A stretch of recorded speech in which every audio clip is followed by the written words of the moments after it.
Hi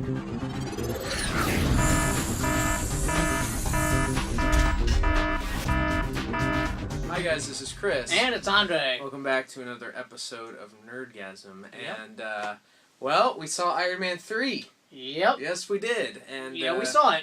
Of course, it's the top grossing film right now. Yep. I think probably this time it's probably made over 200 million at this point. I mean, opening weekend was like 174 million. Just on opening weekend. Unbelievable. And, people wanted to see that movie. For the first time in history of our friendship, I think we're going to disagree on something. We don't agree on this movie. We haven't actually discussed it yet. We've actually been saving... Yeah, I know. We've been holding back, and we've been saving our actual opinions for this episode.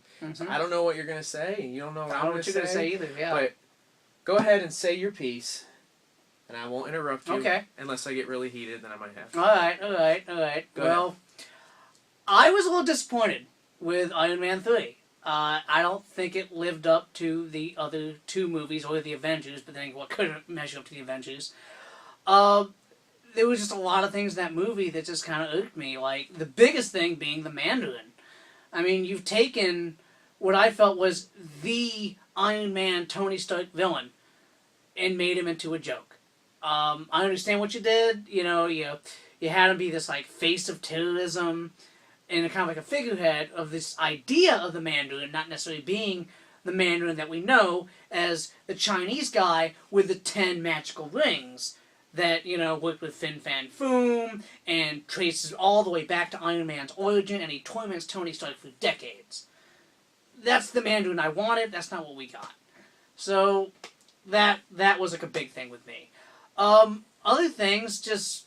I didn't read the Extremist storyline, but I am familiar with it, though, but I don't know, I just didn't think that was a strong enough storyline to, like, be the main plot of the movie, the whole Extremist storyline. I mean, it just didn't move me that much.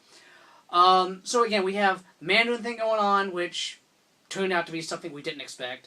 We had the Extremist storyline going on. We had Tony Stark with his post-traumatic stress syndrome going on. We had him stuck in Tennessee with that little boy, and him coping with stuff. We had Rhodey becoming the Iron Patriot, and this whole thing with him and Pepper. This was just a lot of stuff going on in one movie. I mean, it was 2 hours and 20 minutes, and I just felt beat up by the end of this movie. It was just too convoluted. That's how I felt about just all this stuff being thrown at me, all in one film. We had this spectacular scene, this rescue out of the plane, and we played Boat Full of Monkeys with all these, like, tumbling human beings, and Iron Man's trying to gather them up and stuff like that. He saves them, he flies away, he gets hit by a truck and falls into 50 pieces. And it was all remote-controlled armor. I'm like, well, part of the awesomeness of Iron Man is this is a guy piloting a suit like a jet inside doing these heroic things. Now it turns into, can he play a good video game? Because he's just remote controlling this armor. So how many stars out of 5 would you give it? 3. I definitely give it a 3. 3 out of 5. And again, I like the movie, but I just had so many problems with it because I ranked Iron Man 1 and Avengers. Those are your perfect 5s right there. Iron Man 2, it was great. I give it a 4, but at least it gave me Justin Hammer. It gave me the War Machine. It gave me Black Widow. There was a lot in that movie. And Whiplash, so it was great. Well, I can see your points. Okay. But they don't bother me. Okay. And it might be because I'm not as married to the original comic. Because the Mandarin was somebody created in 1964 by Stan Lee. Chinese guy, very stereotypical looking with the buck teeth and the Fu Manchu when he originally debuted. So... with the 10 alien rings, that's not going to work in film. It's far-fetched and weird. I give you that. The thing is, the masses, they don't know who the Mandarin is. Oh, I give you that, Only the hardcore people know who the Mandarin is. So they're not going to be angry. They're not going to know. And they fooled us both, right? Watching the film, we didn't know. Well, yeah, you see those little promos that he filmed. It's like, oh, yeah. And you even see the rings on him, too. It's like, ooh. He has the rings. Ooh, epic clash coming up, man. This is going to be great. And then that happened. Yeah. I actually kind of like the twist. It made more sense to me. I think they have to change some things in the cinematic world to make it work and to make it appeal to everybody, which is what they're going for. So for me, that didn't bother me. Yes, I know it's a change. I know it's not the comics, but I'm willing to realize this is the movie. It's totally separate from the comics. It's got characters based on the comics, but, you know, if you want to read the comics, read the comics. And we'll see a movie. What I'm finding is the hardcore comic purists are not liking it. Okay. Does that seem to be the consensus with you? Well, that's what I've seen. Like, I think those that have read the Iron Man comics, those are the ones that seem to have the problems with it. Yeah. Those that have just gone purely off, like, those first two movies and the Avengers, they're not really affected by it. Yeah. I've seen. Like, what has affected me? Right.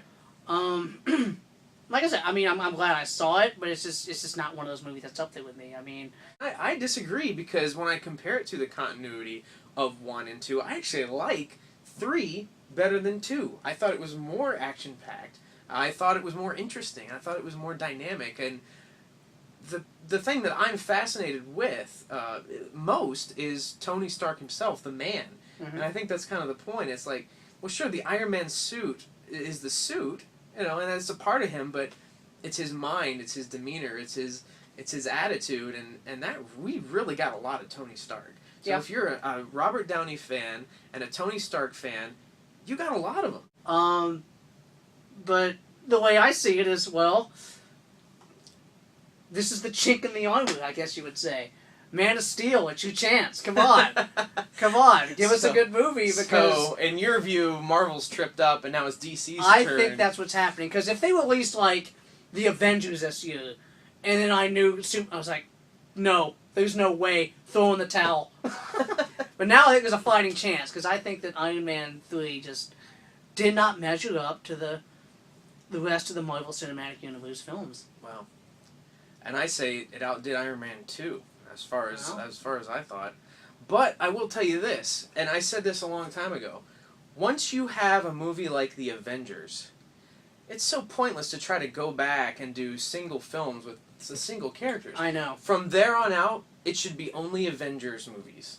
You can't or just major crossover stuff going on. Possibly top that. Yeah. You know, Avengers is still number 1 for me as far as Marvel movies. by far.